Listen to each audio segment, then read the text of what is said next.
Let's just go ahead and dive in. It's going to be, I mean, we've been running pretty long on these streams because there's a lot to talk about, and we will continue to do so, so we can talk about everything there is to talk about. We're going to kick things off with the Conduit here. We can see, starting with Legendary Entity Stance, we are obviously invoking the power of Raza. So there's also one other new mechanic. We'll get into the legend skills in a minute here, but we're going to start off with this new F2 button for the Conduit. This is going to be Cosmic Wisdom, and this is going to draw a lot of inspiration from some of the elite form skills that you guys might be familiar with from the Dervish profession of Guild Wars 1. Obviously, it doesn't make a whole lot of sense to channel human gods on a specialization that is usable by multiple races. So instead, we are going to be channeling a lot of different professions. So we see here Raza will be kind of representing the Dervish profession. People familiar with Raza know able to use every profession in Guild Wars 1 after some things got figured out. But he will be representing the Dervish here, or they will be representing the Dervish here. What we can see here is that it's kind of like a stance. I'll probably call it a stance a bunch of times on the stream here. It is not a stance skill type. It does not care about stance, things that care about stances, but it is mechanically kind of similar to a stance in that when we activate this is going to give you some stats, and it's also going to give you kind of an on-hit effect. Again, similar to a lot of the form skills of Guild Wars 1.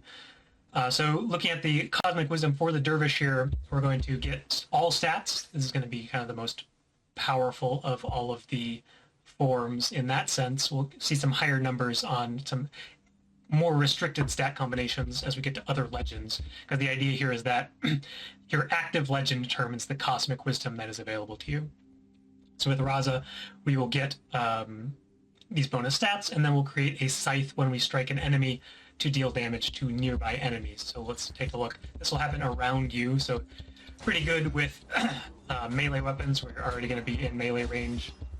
You see it's kind of bonus scythe attack happening every so often.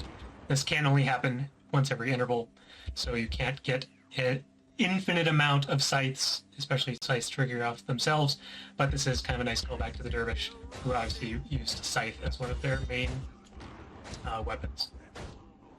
So as you can see, the duration here is a little short, but the extra mechanic here that we see with this specialization is the affinity mechanic. The way that this works, baseline, there's going to be a lot of traits that care about affinity, so we'll get into those in a handful of minutes here. But every time you use a legend skill that costs energy, which is a lot of them, then you will build up a stack of affinity. And the way that this works is that it will extend the duration of your Cosmic Wisdom.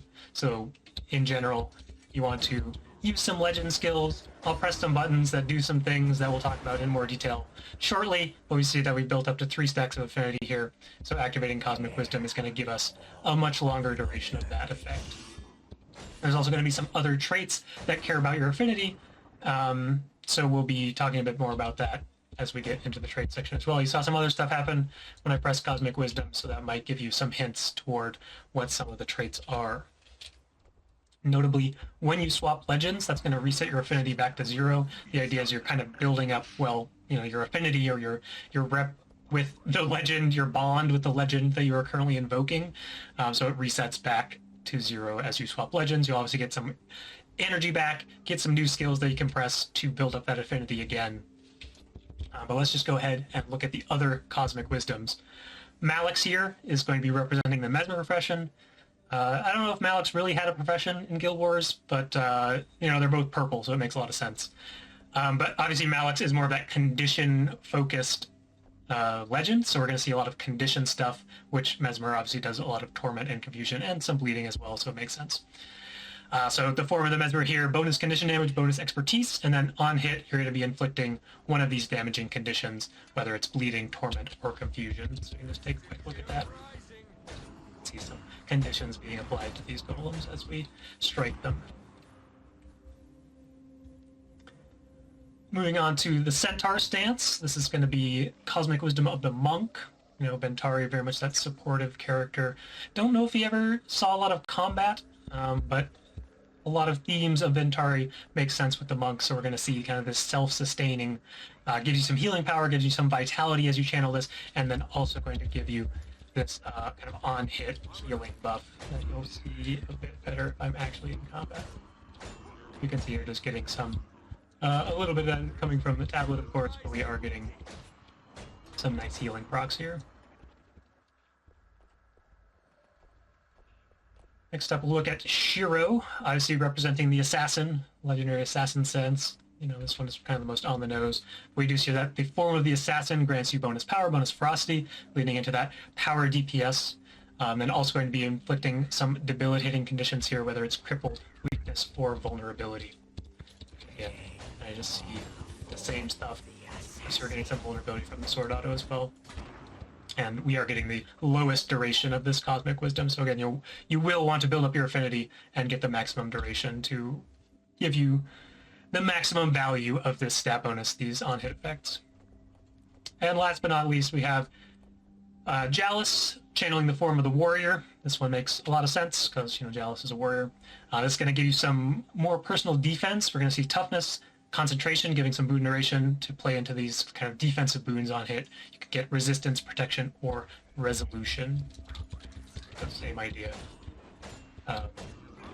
It's just kind of like, you know, one of the introductory mechanics is this Cosmic Wisdom, and this does, I am not cheating my recharge. You'll note that this recharge does not refresh by default as you swap legends, so you will have to kind of pick and choose which legend you want to channel that form of and get this bonus for, because it's not going to reset as you swap legends.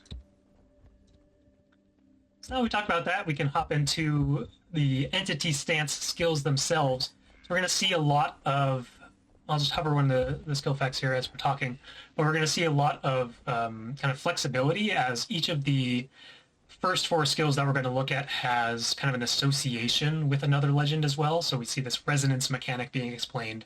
On the healing skill, it's going to be resonant to Centaur stance. And the idea is that based off the other legend that you have equipped, there will be a bonus effect if you have the matching legend. So here, if we have Centaur, which we don't, but we can kind of show off the base of this skill, and then we'll show the Centaur version of the skill. But if you, as you can see, this is just going to be a personal kind of pulse healing. Let's comment again. Pulse heal, get some damage reduction. This skill is called Shielding Hands, so you know it gets that Guild Wars 1 callback. We see some damage reduction, we see some healing. And then the idea is that if you have Centaur stance, this is going to change the skills just a little bit, where this heal is also going to affect allies, and it's going to extend the duration of that Shielding Hands. So if we come over here, now that we have Centaur equipped, we see that allies are being healed, and we see that damage reduction lingering just a bit longer. And that's kind of the goal of these skills, is that the baseline effect is a good skill, and then we'll see that the kind of the resonant bonus makes the skill, you know, you don't want to say overtuned, but a bit above budget, because there is only one of these four skills that will get kind of that empowered effect depending on your alternate legend. And we will see the elite skill, spoiler, does get a resonance bonus regardless of what your other legend is, and it's just a different bonus based off the legend. But basically, you will get a bonus effect on one of your skills plus the elite depending on your alternate legend. So that's starting off with the healing skill, pretty straightforward. Next up, we'll see the Assassin Resonance Beguiling Haze. This is going to be a pretty powerful mobility tool that has a bit of crowd control attached as well. So the way that this is going to work is we're going to send out kind of a fragment of Raza. And this is going to potentially strike your enemy, and if it does, you'll teleport to them, get a pretty short daze, and then you will be able to reactivate this skill a couple of times, assuming that you continue to hit enemies. An important note is that the daze out of range, I recommend being in range, but the daze of this skill will not hit the same target multiple times, so you will still get that refresh, so you can get it kind of multiple times for the damage, but if you are striking the same enemy, that is not going to be dazing the same enemy multiple times. So if you want to maximize the value of that component, you're going to be dashing kind of between different enemies here. Yeah, recommend being in range, but that's what the range indicator on the skill is for, right? And then if you are also channeling Shiro on your alternate legend, we're going to see that this becomes a ground target. So this gives you a lot more flexibility and kind of where you dash to, because obviously you can go up. There's not a lot of Z-axis here, but you will be able to like port up a ledge or whatever. A lot more flexibility. Notably, you still do need to hit an enemy in order to get the refresh, but you can still use it as a better escape. Notably, the AoE, or the daze and the strike are AoE on the Revenant component here as well. Next up, we'll take a look at Gladiator's Defense. This is going to be the stun break and also the Dwarf Resonant skill. We see that this is just kind of a nice little quick activating stun break. It's going to do a little attack around you as well. This is going to inflict weakness. If you strike someone, you're going to get resistance, you're going to get resolution. And this kind of has a similar idea to one of the skills we saw before, where if you break a stun, it's going to cost a little bit more, so it will drain additional energy from you. But if you just want to use this as a strike, as a weakness applicator, as a boon generator, then it's just going to have a much lower baseline cost, and then only if you are breaking stun will this cost additional energy. The resonance bonus here is that if you are channeling Chalice as well, then the additional energy cost will not be taxed or consumed or whatever you want to call it. You always get the low cost of this skill, so a very powerful stun break. If you have Chalice as your alternate legend, you will also be granting these boons to nearby allies. Last up, we have the Demon Stance Resonance Hex Eater Vortex. This is going to be a condition removal skill, and that will also be a bit of condition damage. The way that this skill works is by default, you will throw a projectile and consume or remove 5 conditions from yourself. And if you actually remove conditions from yourself, I am not currently removing conditions from myself, but you'll see that additional, I'm going to put some conditions on myself real quick. We will get some additional projectiles being thrown here. So I'll get some burning, get some bleeding, and here we see 3 projectiles being fired as I removed 2 conditions from myself. So that will be up to 6 projectiles. Obviously, just a 5 condition removal from yourself is a pretty powerful skill. And notably, if you have the Demon Resonance, this will always throw the maximum number of projectiles, and it will always throw at the nearest target. So this just gives it a lot more usability as that Conduit DPS skill, which is relevant, assuming you have Malix. You are probably going to be playing a condition damage build, so you don't need to worry about having conditions on you. You're always going to get the maximum damaging aspect of this skill. I'm going to take a quick drink of water as we hover probably the longest tooltip in the entire game on a single skill. But you might think of this skill as 4 different skills, so it's pretty fair that this tooltip is this long, right?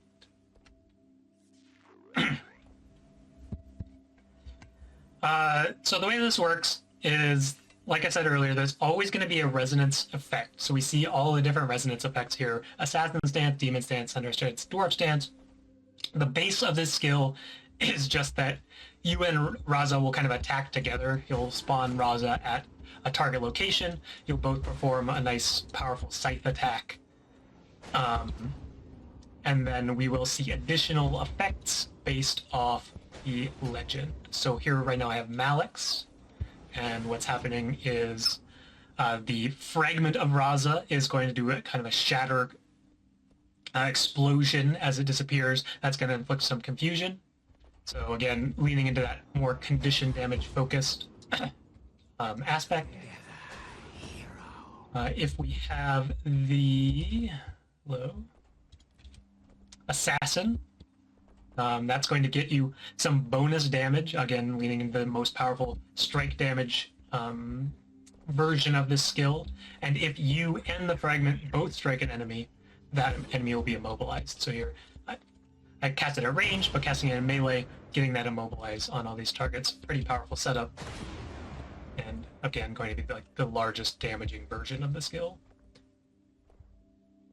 Next up, we can take a look at Ventari. So if we have Centaur Resonance, we're going to also do a little bit of healing around ourselves and around Raza.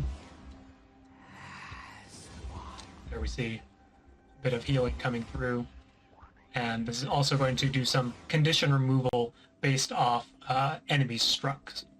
So notably, you will want to potentially strike some enemies if you want to remove conditions from yourself, or you can use it as kind of like a ranged support skill as you cast it on allies only. Or, you know, maybe you're in Worldy World and you're able to cast it on top of allies and enemies and kind of get the full value of this skill.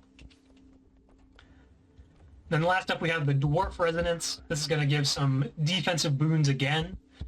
On activation, we see getting some stability, getting that resolution, getting some resistance, and the kind of team up double hit component of this is that you will stun enemies that are struck by both you and Raza. So again, pretty decent damage as well. You see some baseline might being generated, you see some baseline bleeding being applied, and then some extra bonuses based off which resonant legend you have also on your bar. It's a pretty fun skill with a lot of flexibility. Next up, we can take a look at some traits. Just wanted to add anything, Taylor. Yeah, I think there's a lot of different ways to play this. As you like, we can see the resonance adds different things to each build. Like if you're a Conduit, you're gonna play Malix and really get a strong resonance with the Hex Eater, put a lot of like throughput there.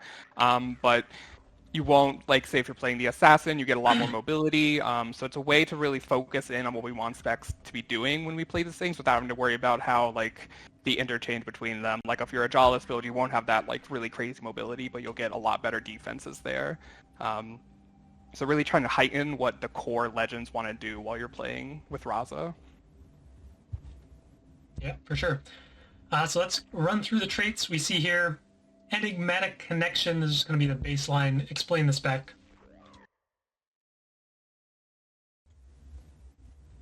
So you can obviously scroll through all the different Cosmic Wisdoms here if you want to, or you can look at the album that we posted with all of these tooltips as well, or you'll probably catch them on social media somewhere else as well after the stream.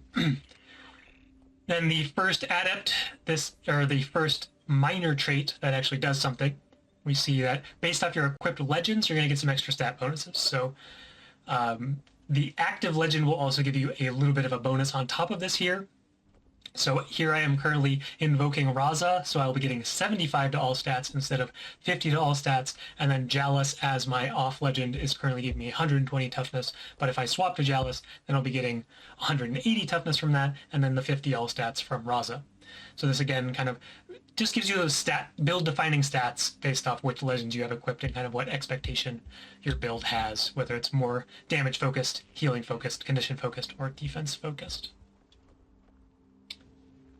And then we have Numinous Gift. This is a trait that some of you may have noticed going off as we were pressing Cosmic Wisdom, but this is going to give you boons based off which legends you have equipped.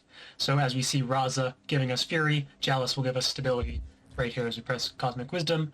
If you have other legends, you will have other boons being applied every time that you activate Cosmic Wisdom.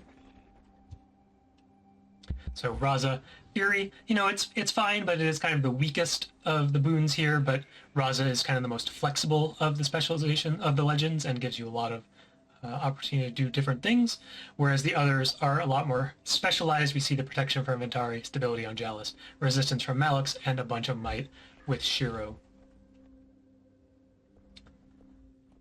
So we can move into the adept traits, starting with conductive armaments. This is going to give you kind of an extra source of affinity. So now anytime that you use a weapon skill that costs energy, you will also be getting affinity. So we're going to just press a weapon skill. I believe I need to be in combat, which is the problem here.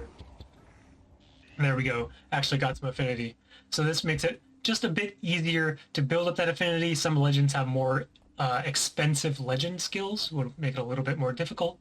So maybe in those cases you want to be playing with this trait so you can build up that affinity cap a bit quicker and fire off that max value Cosmic Wisdom. Next up we have Ethereal Purification. This is going to be a really powerful condition removal option, and here's one of those traits that cares about affinity. So as you build up affinity, once you hit the cap, you'll get a condition removal, 2 condition removals rather, and then again, anytime that you activate Cosmic Wisdom, that's going to give you 2 additional condition removals. So this is potentially really strong because Affinity does reset as you swap legends, so we can kind of swap to a legend, build up that 3 Affinity, cleanse 2 conditions, then fire off Cosmic Wisdoms, cleanse 2 more conditions, and then we swap legends and start building up that Affinity again, and get another Conduit removal in a pretty quick succession, potentially. Last up, we have Expanded Consciousness. This one's going to give you a larger affinity pool, so this will obviously allow you to build up to 5 affinity, which is going to give you even additional duration on Cosmic Wisdom. We will see some traits pretty shortly here that there will be kind of a build that is more focused on Cosmic Wisdom, so you might want to play this affinity bonus trait so you can really lean into that mechanic. First of them is Recurring Insight. So the idea here is that when you swap legends, you will reduce the recharge of Cosmic Wisdom for each point of affinity. So, we look at this skill with a base cooldown of about 20 seconds. If we build up to 5 affinity because we have Expanded Consciousness, let's just go ahead and do that. We can stop cheating for just a little bit. I need to, again, put myself in combat. Build up to maximum affinity, then we swap legends. We see a big cooldown reduction coming through on the Cosmic Wisdom, and then it's much more readily available, because if you are again at 5 affinity stacks, that's going to be a 9-second duration, potentially reduced to a 10-second cooldown, so maybe you get a little bit of alacrity in there, and then you can potentially now have a full uptime of the Cosmic Wisdom bonus that you could bounce between legends, or maybe you swap and then swap back and try to really maximize the uptime of a single Legends Cosmic Wisdom. Next up, we have Lingering Determination. So this is going to give you kind of some bonus affinity back, or a single affinity back when you swap legends. And I don't believe it's indicated in this tooltip at the moment, but you do need to have 3 affinity at least to get this trigger. So we can kind of show this off again real quick. Press some buttons, press some more buttons, and then we're going to swap legends here, and I didn't even have the trait equipped. Great demonstration. But notably, this will also heal yourself and gain endurance when gaining affinity.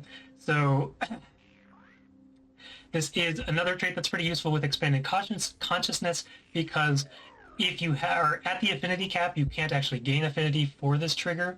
You will need to swap legends, so this just gives you a little bit more space to build this up, 5 triggers every legend as opposed to 3.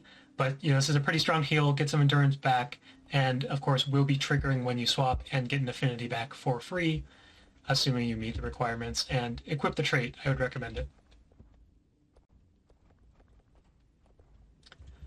Last up, we have Boundless Knowledge. This is just going to really power up those Cosmic Wisdom effects. This lets all the bonuses to the stats, but we're also going to get some bonuses to all of the on-hit components here.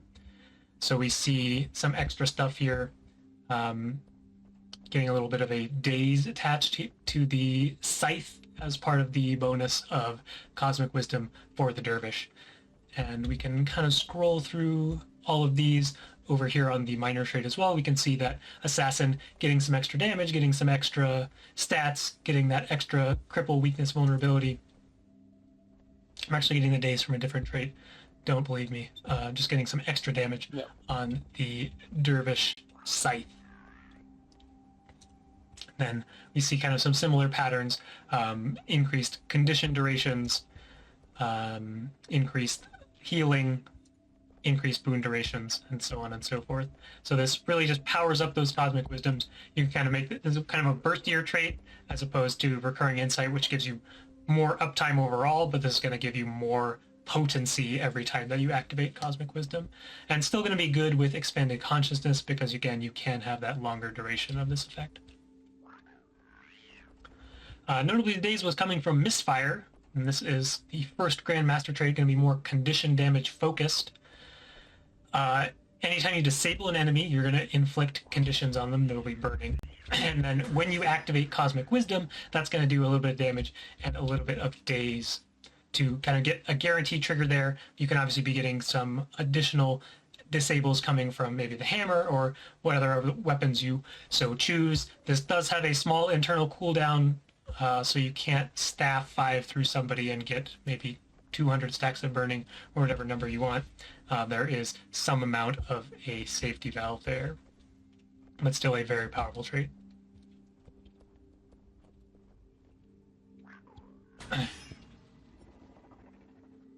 Next up, we have Twofold Embodiment. This is going to cause Cosmic Wisdom to grant you all the bonuses for both legends. So we see that we currently have Raza and Jalis equipped, and we're going to get both Form of the Warrior and Form of the Dervish when we activate Cosmic Wisdom.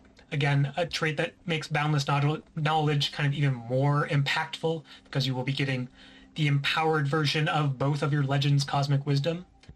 So a pretty powerful effect if you're leaning into that kind of combination of traits especially.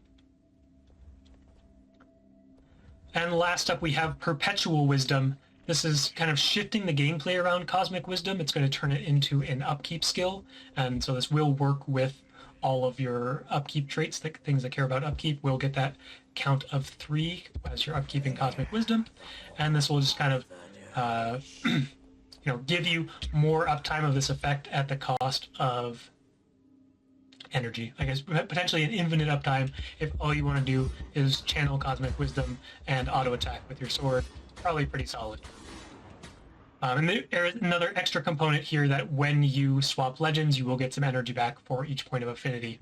So another trait that is quite good with Expanded Consciousness, but still pretty good with the cap of 3 affinity. You get between 15 and 25 energy back when you swap.